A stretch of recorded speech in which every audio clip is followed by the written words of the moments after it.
the Pro America Report with Ed Martin. Welcome back. Ed Martin here on the Pro America Report. Time to check in with my old friend, Hal Shurtleff. And of course, Hal Shurtleff, famous. We talk about him a lot here. CampConstitution.net. I think he'd like when I say that. That's what he's really famous for. He gets these young people together. They get to a camp. They're taught about by the best people about the Constitution, about our America, why it's wonderful to love it. Camp Constitution this year is July 14th through the 19th. That's a Sunday through Friday. Go to CampConstitution.net and you can check out more. Of course, Hal is known. He's also litigated cases to the Supreme Court to protect religious liberty and freedom of speech and freedom of association, everything else. And in this case, he sent an email out to his list. I assume it was to his list, and it made me immediately jump on it and email him because of the topic. So first of all, Hal, welcome. How are you? I'm doing well, thank you. Good. Thanks for having me on. Yeah, again. no, always a pleasure. Hal, this email, it is a 20-year-old? Tell us what it is. It's a fascinating audio clip of a famous lefty loony now when he wasn't so lefty. So walk us through this. Yeah, well, Joe Scarborough, he was a congressman from Florida. And when he was first elected, it was 94, 96, I think it was 94. He was a very principled anti-establishment Republican. And he didn't even go along with some of the stuff that Newt Gingrich was pushing. He co-sponsored a bill that Ron Paul authored to get us out of the UN.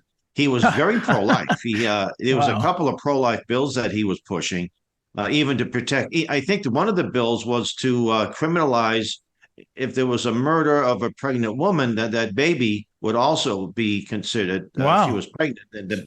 And that would be obviously at the federal level, not the state level. Right. So, and now it was interesting is in 1996, he was the guest speaker at a John Birch Society council dinner in California. And he's talking, he's making reference to a man in the audience. His name is Walt Ruckel from Florida, and his wife. They were big. He's not on the staff. He was a council member at the time of the John Birch Society.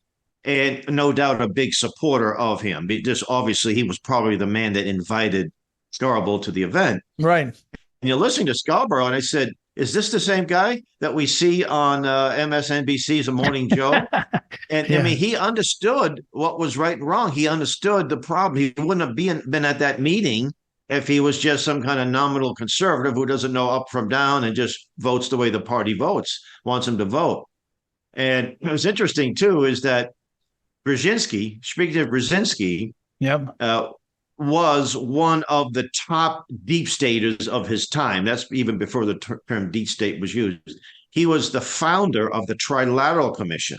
Right. He was a close associate of Rockefeller. He was a council and foreign relations member. Yeah. Well, Mika Brzezinski, she comes by her opposition to America, as you say, at least genetically. I mean, Scarborough, obviously. But I mean, think about this, Hal. Again, Hal Shurtleff's our guest, and he's a longtime activist, conservative leader. CampConstitution.net. I always point out Sam Blumenfeld's archive is housed there with them as a phenomenally important writer.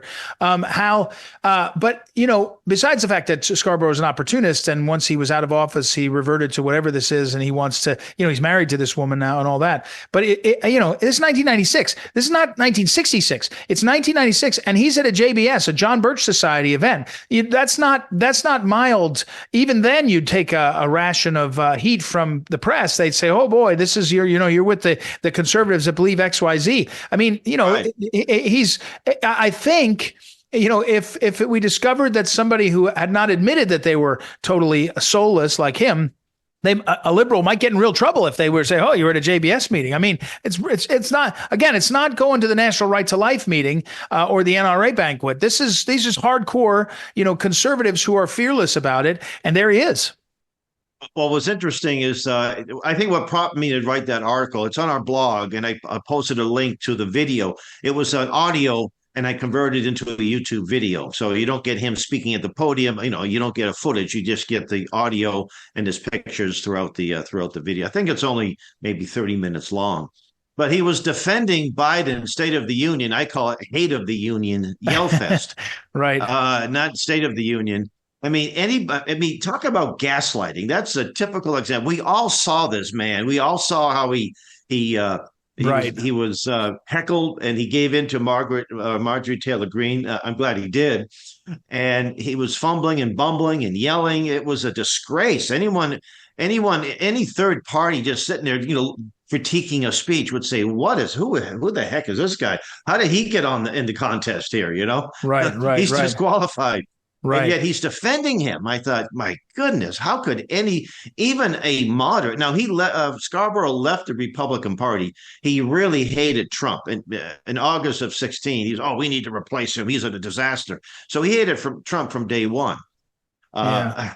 But the bottom line, you can dislike Trump, but how in the world can you praise Biden? Well, and how that's exactly right.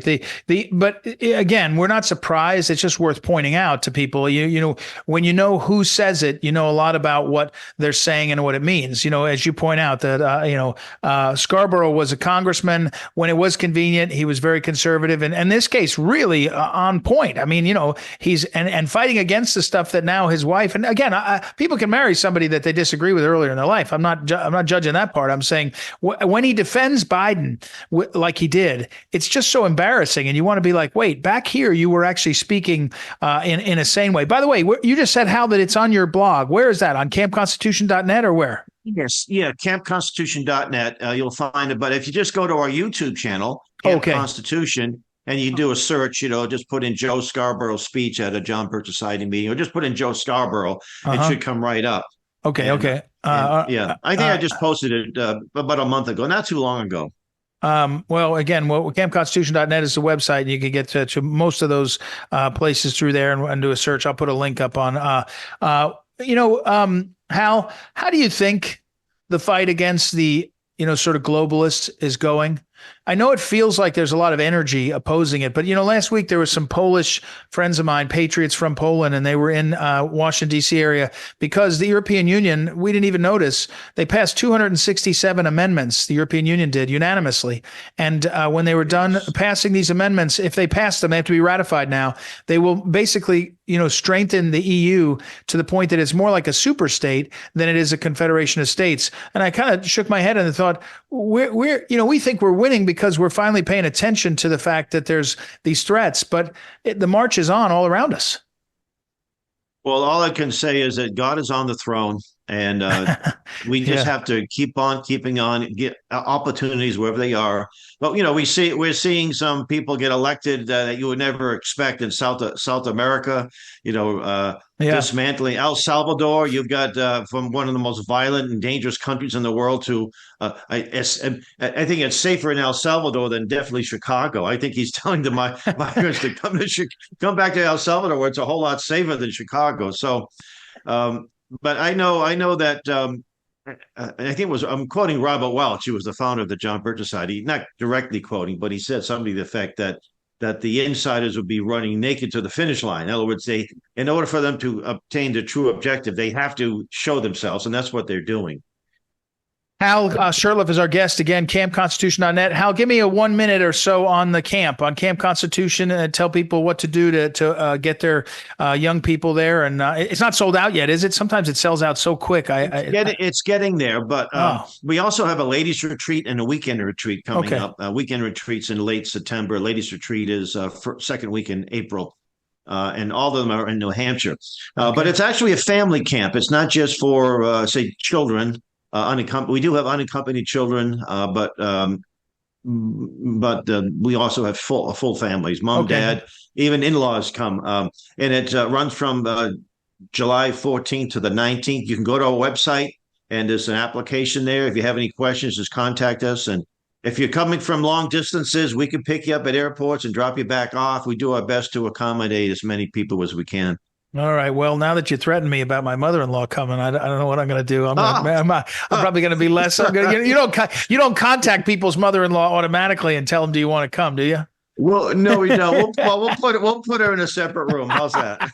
Maybe a separate key, a separate cabin. All right. Hal Shurtleff, thank you for sending it out. I'll put up on social media the link to this Joe Scarborough a speech, really lengthy speech on how conservative he is, how much he opposes the Trilateral Commission, everything else. He's fighting against all the bad stuff. And now, years later, he's defending Biden, married to one of the founders of the Trilateral Commission's daughters. And here we are. The swamp gets swampier. So thanks very much, Hal. We appreciate it. All right, as thank always. you. God bless. God bless you. And we'll take a break and be right back. Ed Martin here on the Pro America Report. Back in a moment.